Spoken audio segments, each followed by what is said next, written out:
Welcome to the Game of the Year list, guys. And this list, I got 10 of them. But first, let's put on some honorable mentions, and I'll read them off. A Way Out, Iconoclast, Bloodstained, Curse of the Moon, Vampire, Monster Hunter World, Dragon Ball FighterZ. There's a reason why these games are not on the list. Well, that and I just find these games a little bit better. Okay? Now, let's get started.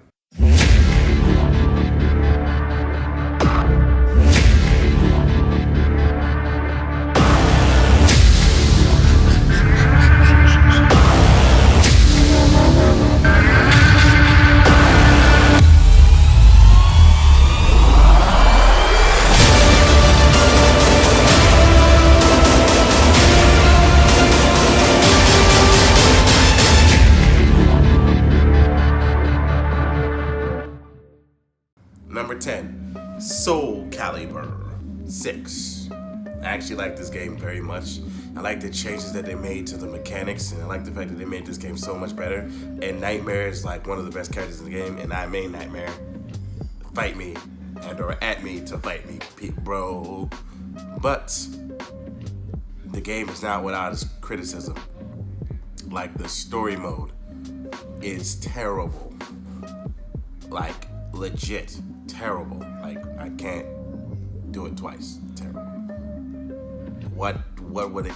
For number 9, I like to share 2 PlayStation exclusives, which would be God of War and Spider-Man. Both to me were equally good. If I could give an edge to one, it'd be Spider-Man because I had more fun. But if I could give a problem for both, God of War, you do a lot of nothing half the time, and Spider-Man is super fucking repetitive sometimes. Still great games.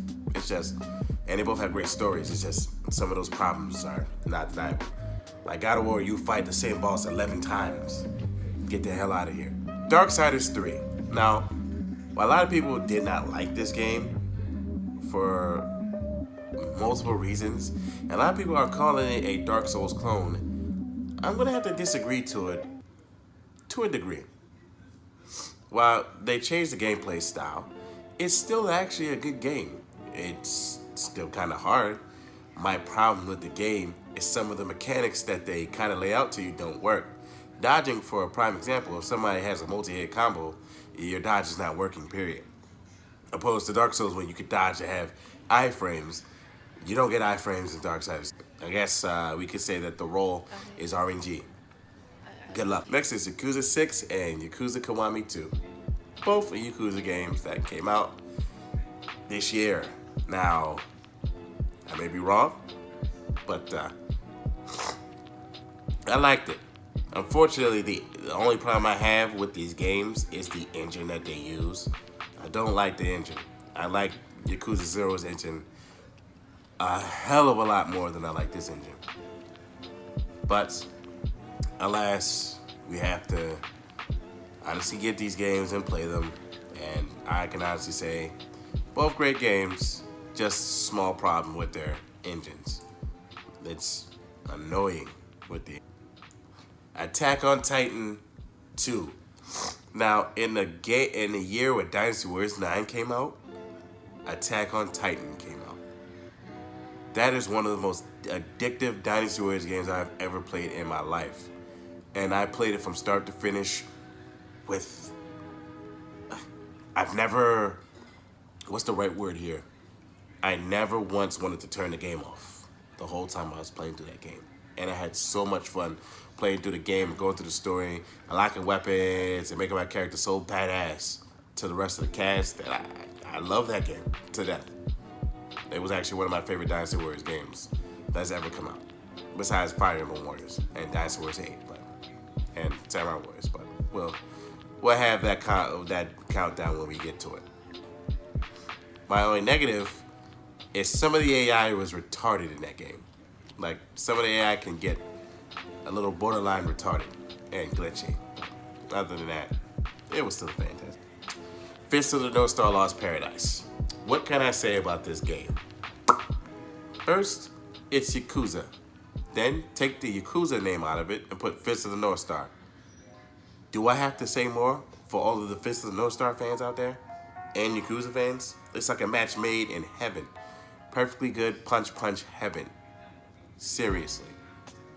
Come on, guys. I know you're gonna like this, because I like it.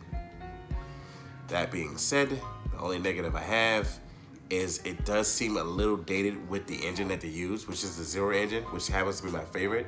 But some of the situations are a little dated. Some of them. Like they're old. Like yeah, seriously, they're like old as hell. Octopath Traveler. I love this game to death. It genuinely tells Square Enix to stop making games like Final Fantasy 13 1 and 2 and 3 and 10-2. And just make good games. Probably turn-based games. That would actually save your fucking franchises. And probably release Kingdom Hearts like today. If that had one real negative is the fact that the game does not properly prepare you to like progress through the game. You have to grind at some point. Because if you don't, the game's gonna beat the holy dog shit out of you. Literally, you can spend like 20 minutes on a regular enemy in the game if you're not properly prepared. The game is like that, yes. While I like all the characters in the game, that and none of the characters truly interact with each other besides a dark world, which is fucking weird.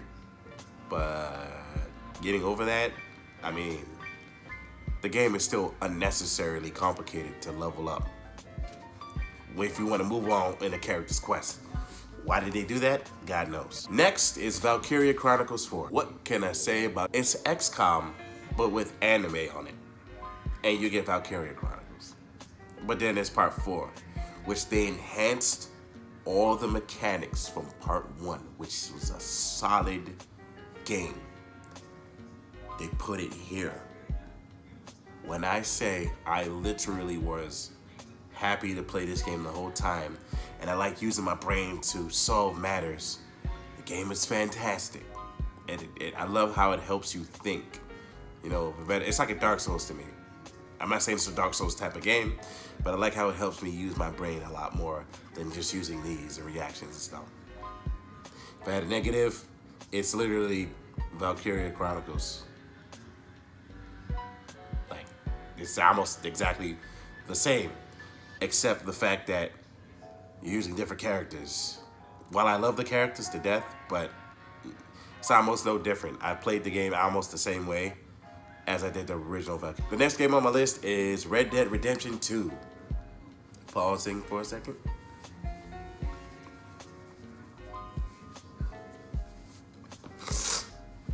The next game on my list is Red Dead Redemption 2. Why? Because fucking that game is a monster beast game. Like, it's very good. Like, I did a review on it. Y'all can look at it.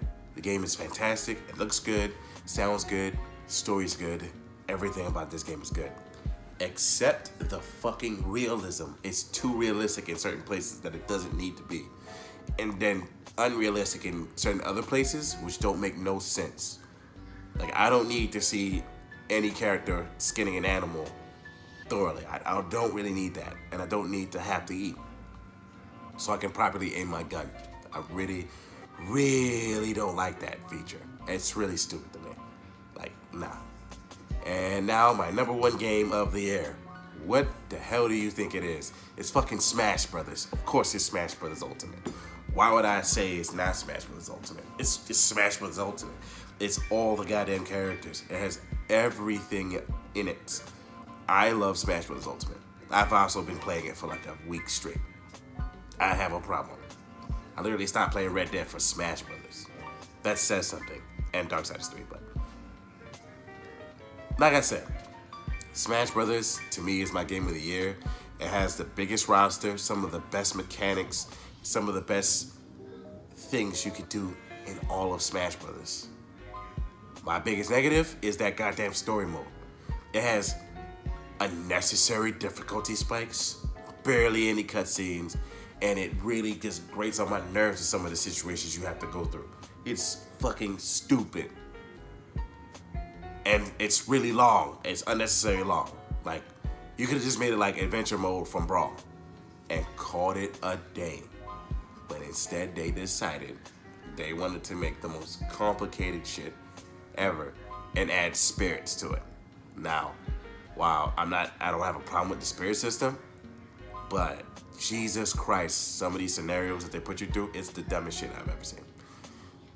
That being said, guys, I see you guys on the bad games of the year list. I'll catch y'all later.